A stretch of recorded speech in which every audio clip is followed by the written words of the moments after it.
سوال یہ ہے کہ نماز شروع کرنے سے پہلے کتنی شرائط کا پایا جانا ضروری ہے۔ نماز شروع کرنے سے پہلے 6 چیزوں کا پایا جانا شرط ہے۔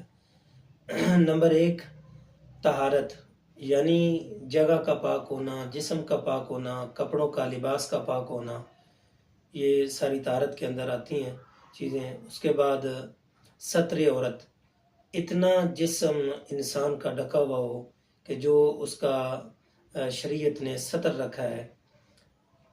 اسی طرح پھر استقبال قبلہ تیسری شرط ہے، یعنی قبلہ کی طرف منہ کا ہونا۔